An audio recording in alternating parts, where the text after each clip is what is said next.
Bismillahirrahmanirrahim. I am Muhammad Ajmal Jat and welcome to my class. In this video we are going to discuss very important topic series resonant circuit. Series resonant circuit को RLC series circuit भी कहते हैं। जिस तरह figure में देख रहे हैं कि केसी वोल्टेज को resistor R, inductor L, capacitor C के साथ सीरीज में कनेक्ट किया हुआ है, तो ये आपके पास एक आरएलसी सीरीज सर्किट है जिसको हम डिफाइन कर सकते हैं such a circuit in resistor R, capacitor C and inductor L are connected in series with alternating voltage source is called RLC series और resonant circuit. Student, previous lecture में आपने study किया था AC through resistor, then AC through inductor, then AC through capacitor. उसके बाद आपने देखा AC through RC circuit, AC through RL series circuit. उसमें हमने देखा था कि इसमें जो टोटल पोटेंशियल वोल्टेज ड्रॉप हो रहा है उसको आपने फाइंड किया और इसकी टोटल इंपीडेंस को फाइंड किया। अब हमारे पास सिचुएशन कुछ इस तरह की है कि हमारे पास रजिस्टर, इंडक्टर, कैपेसिटर तीनों एलिमेंट एक ही सर्किट में एसी वोल्टेज के साथ कनेक्ट किए गए हैं जिसको हम आरएलसी सर्किट कहते हैं। तो इसकी टोटल इंपीडेंस क्या होगी उसको कैलकुलेट करेंगे। इसमें जो टोटल पोटेंशियल वोल्टेज ड्रॉप हो रहा है उसको भी हम कैलकुलेट करेंगे। Let us consider RLC series circuit connect with AC voltage source. RLC circuit को आपने एक एसी वोल्टेज के साथ कनेक्ट किया है, तो जाहिर है अगर एसी वोल्टेज के साथ कनेक्ट किया है तो इसकी फ्रीक्वेंसी वेरी करेगी, इसकी फ्रीक्वेंसी चेंज होगी ड्यू टू अल्टरनेट करंट, क्योंकि यहाँ पे तीनों एलिमेंट है, तीनों एलिमेंट जो करंट को कंट्रोल करते हैं वो यूज़ किए हुए हैं। इंडक्टर आपने देखा था कि ये करंट को मेंटेन करता है, रजिस्टर आपने देखा करंट को अपोज करता है, कैपेसिटर आपने देखा था कि करंट को स्टोर करता है। तो लिहाजा इनकी फ्रीक्वेंसी चेंज होगी और फ्रीक्वेंसी जहाँ जहाँ चेंज होगी सब सिचुएशन में हम देखेंगे कि resistor R, capacitive reactance X C और आपके पास है इंडक्टिव रिएक्टेंस एक्स एल, इनका क्या रिएक्शन होगा। जिस तरह स्टूडेंट आप देख रहे हैं कि आपके पास रजिस्टर आर है और उसके बाद कैपेसिटिव रिएक्टेंस को आप डिनोट करते हैं एक्स सी से, और उसके बाद आपके पास है जिसका फार्मूला है X C is equal to one by omega C. Inductive reactance आप डिनोट कर रहे हैं एक्स एल से जिसका फार्मूला है ओमेगा एल। इनको याद रखना, इनका स्क्रीनशॉट ले लें ताकि जो है हम इनको नेक्स्ट यूज़ करेंगे। और आरएलसी सीरीज सर्किट स्टूडेंट आप इस फॉर्म में भी बना सकते हैं, ये भी आपके पास आरएलसी सीरीज सर्किट ही है क्योंकि ये भी इसी तरह अटैच है, इनकी अलग शेप है, इसकी शेप थोड़ी सी अलग है, लेकिन ये कहलाता आरएलसी सीरीज सर्किट ही है। दोनों आपके पास आरएलसी सर्किट है। अब देखते हैं स्टूडेंट, हमारे पास जो फ्रीक्वेंसी चेंज हो रही थी, फ्रीक्वेंसी वेरी हो रही थी अल्टरनेट सोर्स की वजह से, तो हम देखते हैं कि उसकी जब फ्रीक्वेंसी हाई होती है, एट हाई फ्रीक्वेंसी, देन इनका क्या रिएक्शन होता है, देन सर्किट हमारा क्या बिहेव शो करता है। When the frequency of the source is high, उस वक्त हमारे पास सिचुएशन ये होती है इंडक्टेंस रिएक्टेंस एक्सएल ग्रेटर हो जाता है एक्ससी से।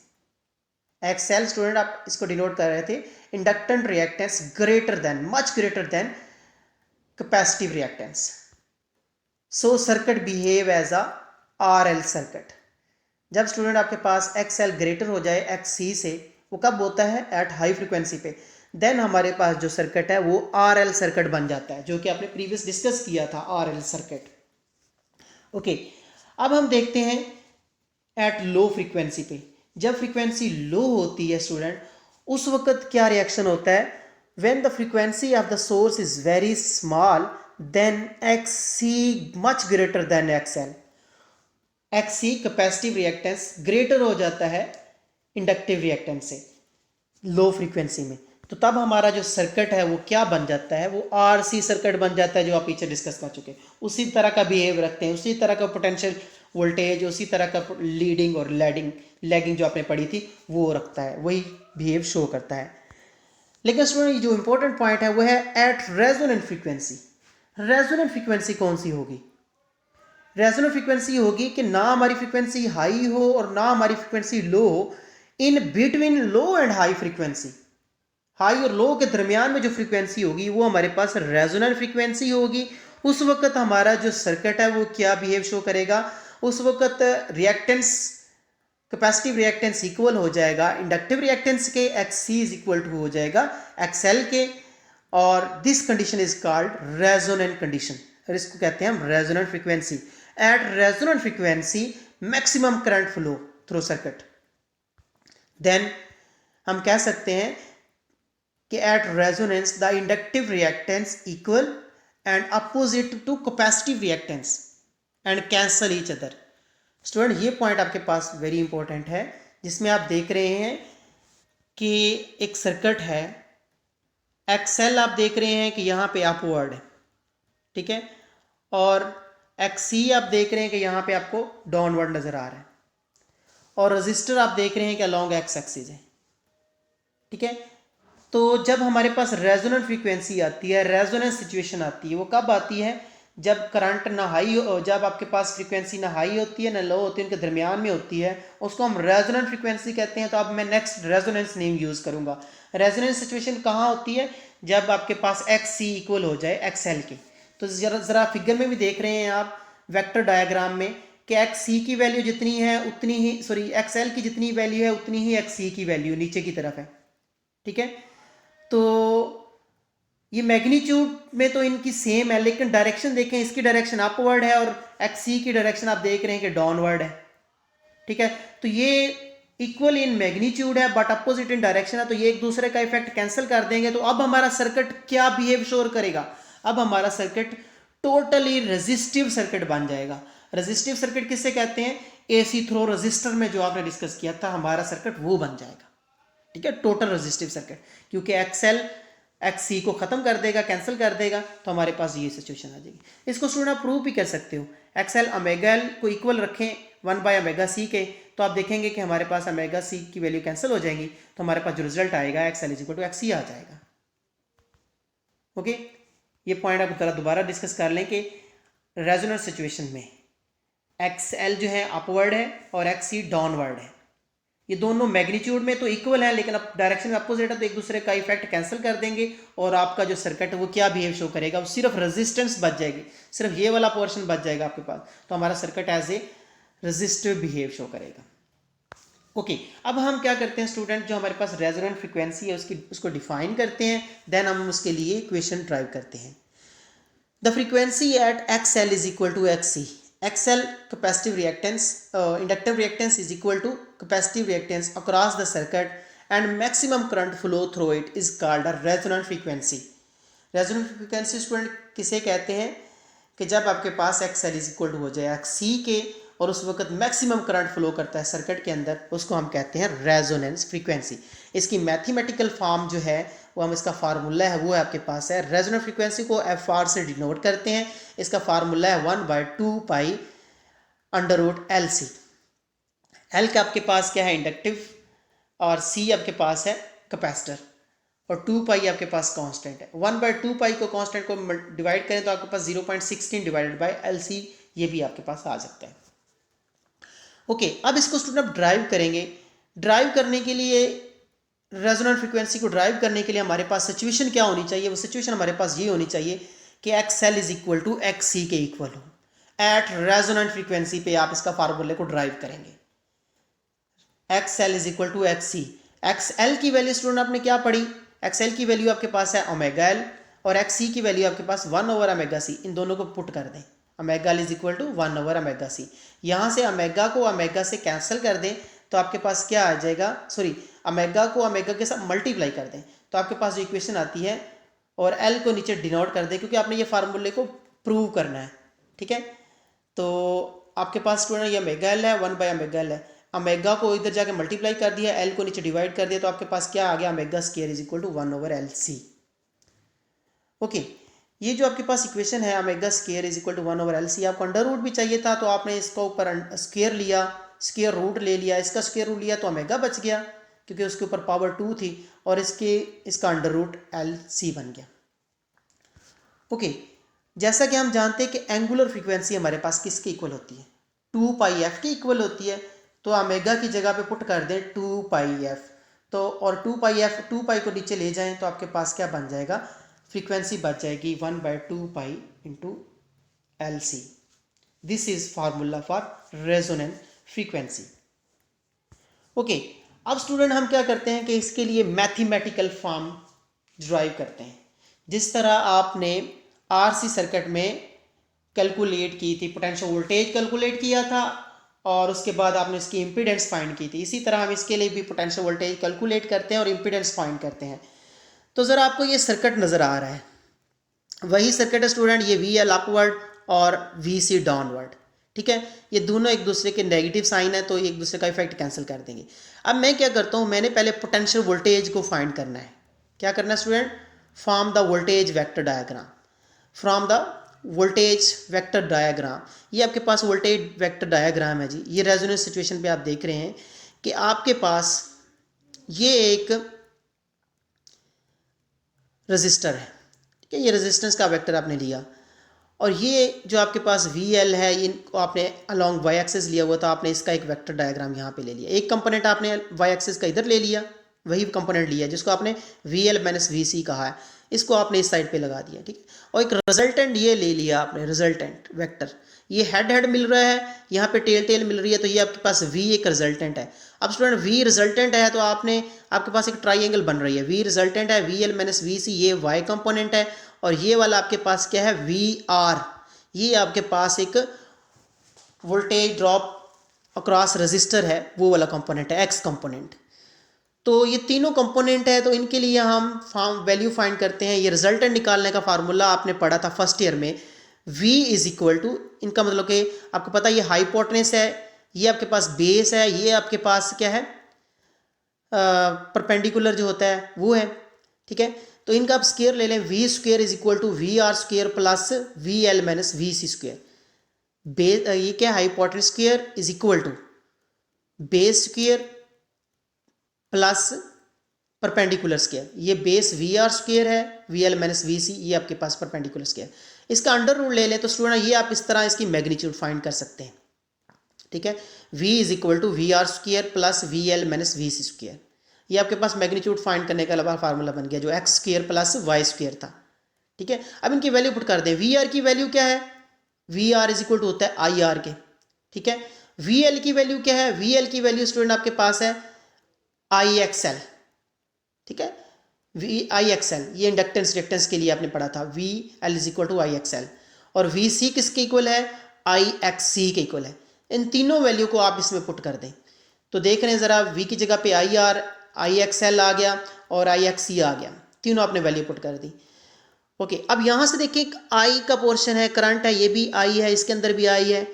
आई को आप यहाँ से कॉमन ले लें भाई, आई स्क्वायर को आपने कॉमन ले लिया, ठीक है। अंदर आपके पास के बच गया R square plus X one minus X L minus X C का स्क्वायर बच गया, ठीक है। आई स्क्वायर का अंडर रूट लें तो आई स्क्वायर आपके पास बाहर आ जाएगा, ठीक है। और R square plus X L minus X C square बच जाएगा, ठीक है। इम्पीडेंस आपने क्या कहते हैं कि आपने इसके वैल्यू पोटेंशियल वोल्टेज फाइंड करना है तो आई को नीचे डिवाइड कर दें, आई को डिवाइड कर दें तो आपके पास क्या बन जाएगा, पीछे क्या बच जाएगा, R square plus X L minus X square, ये वाली क्वेश्चन बच जाएगी। ये क्वेश्चन नंबर 1 है, ये क्वेश्चन नंबर 2 है। ओके स्टूडेंट, ये पॉइंट आपको समझ लिया, ये आपने पहले डिस्कस किया हुआ था आरसी के लिए और आरएल के लिए। अब स्टूडेंट यहाँ से हमने इसका फाइंड करनी है इम्पीडेंस। इम्पीडेंस का फार्मूला क्या होता है, V over I is equal to impedance, जिसको आप डिनोट करते थे इस फॉर्म से, जिसको मैं आपको यहाँ पे डिनोट शो करता हूँ कि ये आपके पास वी ओवर आई, ये आपके पास जेड से डिनोट करते थे। अब ये वाला जो सिचुएशन है वी ओवर आई, ये वी ओवर आई, इसकी जगह पे जेड पुट कर दें और z इज इक्वल टू हो जाएगा दिस इक्वेशन के, जो कि आप लास्ट में देख रहे हैं कि z is equal to R square plus X L minus X C. ये आपके पास स्टूडेंट इसकी इम्पीडेंस है। और ये वाली इक्वेशन इसके पास जो इक्वेशन नंबर 1 है, ये आपके पास टोटल पोटेंशियल वोल्टेज जो ड्रॉप हो रहा है along circuit, RLC circuit. Okay student, अब हम जरा देखते हैं कि इम्पीडेंस की मैग्नीट्यूड को कैसे फाइंड किया जाता है और उसकी डायरेक्शन कैसे फाइंड करते हैं और उसके लिए वेक्टर डायग्राम कैसे बनाते हैं। Consider a vector diagram of RLC series circuit. Impedance diagram of R, XL and XC can be drawn figure. ये एक फिगर है स्टूडेंट जिसमें आपने देखा था XL upward, XC downward, okay, और रजिस्टर आपका इस तरफ था, ठीक है। यहाँ पे आपने क्या किया, ये एक्स कंपोनेंट ले लिया, वही XL मैंने XC, ये वाला एक्स कंपोनेंट को आपने इधर ड्रॉ कर लिया और इसका आपने इम्पीडेंस के वेक्टर फाइंड करना है तो ये आपने इम्पीडेंस को एज ए रिजल्टेंट ले लिया, जैसे पीछे पहले वाले टॉपिक्स में लेते रहे हो। तो ज़रा देखिए जेड आपके पास क्या, हाइपोटेनस, बेस है आर और परपेंडिकुलर है आपके पास एक्स एल माइनस एक्स सी। तो ज़रा इसके लिए भी मैग्नीट्यूड निकाल सकते हो आप, जो कि आप अभी ने अपने निकाल ली है, z is equal to X R square minus into XL minus X निकाली थी। लेकिन अब इसकी डायरेक्शन फाइंड करनी है स्टूडेंट। डायरेक्शन फाइंड करने के लिए आपको पता है कि आप क्या यूज़ करते हो, टैन थीटा यूज़ करते हो। टैन थीटा किसके इक्वल होता है जी, y perpendicular divided by base. Perpendicular आपके पास है X L minus X divided by R आ गया, यहाँ पे टैन उधर ले जाए तो theta equal to tan inverse आ जाएगा। एक्स एल की वैल्यू है आपके पास, इनकी वैल्यू को पुट कर दें स्टूडेंट, आपके पास है एक्स एल माइनस एक्स, ये आपके पास एज ए शो करेगा रेजिस्टेंस, और ये डिवाइडेड बाय जेड। इसको आप कॉज थीटा भी कहते हो, पावर फैक्टर जो है उसके मुताबिक भी आप इसको यूज़ कर सकते हो। ठीक है स्टूडेंट, अगर आपने इसका ये कॉज कंपोनेंट लिया है, कॉज कैसे लिया है स्टूडेंट, देखें ज़रा कॉज कैसे होता है, बेस टू हाइपोटेनस जाते हैं, base divided by hypotenuse, cause ऐसे ही होता है ना। तो कॉज थीटा आ जाएगा, बेस आपके पास है आर डिवाइडेड बाय जेड, तो यहाँ से इसका थीटा निकालना, तो ये अब कॉज इनवर्स आर बाय जी आ जाएगा। ये न्यूमेरिकल में ये यूज़ होंगे। ओके, अब स्टूडेंट हम इसकी लास्ट में डिस्कस करते हैं properties of series resonant circuit की। ये वेरी इंपॉर्टेंट है स्टूडेंट। आप सर्किट में देख रहे हैं कि ये करंट आपने लिया हुआ है, ठीक है, अलॉन्ग एक्स एक्सिस और वाई एक्सिस, और फ्रीक्वेंसी आपने ली हुई है अलॉन्ग एक्स एक्सिस, ठीक है। तो ये आप इसकी जो है ना, आपके पास एक वेक्टर डायग्राम, उसका आप ग्राफ देख रहे हैं, और ये एक आपको स्लोप नज़र आ रही है करंट की। ये करंट यहाँ से इंक्रीज हो रहा है, ठीक है, और यहाँ पे करंट मैक्सिमम हो जाता है, और यहाँ पे करंट जो है डिक्रीज हो रहा है, और यहाँ पे करंट जीरो हो जाता है, ठीक है। और इस सेंटर में ये आपके पास है रेजोनेंस स्टेट, रेजोनेंट फ्रीक्वेंसी ये वाली, यहाँ पे फ्रीक्वेंसी भी चेंज हो रही है, ये एक्सएल का बिहेव शो करेगा, और ये आपके पास एक्ससी का बिहेव शो करेगा, ठीक है। तो ये दोनों एक दूसरे के इक्वल होंगे, तो यहाँ पे आपके पास मैक्सिमम करंट है। तो अब इसके लिए फ्रीक्वेंसी हम प्रॉपर्टी देखते हैं। पहली प्रॉपर्टी है the resonance frequency is given as F R is equal to 1/2 pi L C under root. ये आपने अभी प्रूव किया। The impedance of a circuit at resonance is purely resistive. Student आपने देखा था रेजोनेंस पे कि हमारा जो सर्किट है, रेजोनेंस पे हमारा जो सर्किट है वो टोटल क्या बन जाता है, रजिस्टर सर्किट बन जाता है, रजिस्टिव बिहेव शो करता है। तो रजिस्टिव बिहेव में आपने क्या देखा था, at resonance voltage current are in phase. Current and voltage क्या हो जाता है, वो दोनों इन फेज होते हैं, जिस तरह आप रजिस्टर में भी डिस्कस कर चुके हो। At resonance power factor is 1। Power factor को निकालने का मैं फार्मूला बताया था स्टूडेंट कि रजिस्टर्स में आपने देखा था पावर मैक्सिमम होती है, जो कि कितनी हो सकती है, इक्वल टू 1 हो सकती है। उसका पावर फैक्टर 1 हो सकता है अगर पी और वाई की वैल्यू पुट करें, तो इसका एंगल पुट करें, तो आपके पास पावर फैक्टर है यहाँ पे रजिस्टिव के लिए 1 होगी। कहाँ पे, जब एट रेजोनेंस सिचुएशन होगी आपके पास। The impedance of a circuit is minimum at resonance and is equal to R. Impedance student क्या होगी, रेजोनेंस सर्किट पे इम्पीडेंस क्या होगी, बिल्कुल मिनिमम होगी। और मिनिमम इम्पीडेंस आपको पता है रेजिस्टेंस को कहते हैं, रेजिस्टेंस मिनिमम होगी तो करंट क्या होगा, मैक्सिमम होगा। इम्पीडेंस, इम्पीडेंस एक रेजिस्टेंस है, रेजोनेंस पे रेजोनेंस सिचुएशन पे इम्पीडेंस मिनिमम हो जाएगी तो करंट मैक्सिमम हो जाएगी। तो रेजोनेंस सिचुएशन कौन सी होती है student, X L is equal to X C होता है, और उस वक्त आपने देखा था कि आपके पास इम्पीडेंस मिनिमम होती है। If amplitude of voltage V not is constant. Student amplitude जो है ये वी नॉट, ये यहाँ पे कांस्टेंट है, ये मैक्सिमम करंट है, तो यहाँ पे वी नॉट भी आपको पता है कांस्टेंट मैक्सिमम होता है, और ये कांस्टेंट होता है। Then current is maximum at resonant frequency I is equal to V naught over are.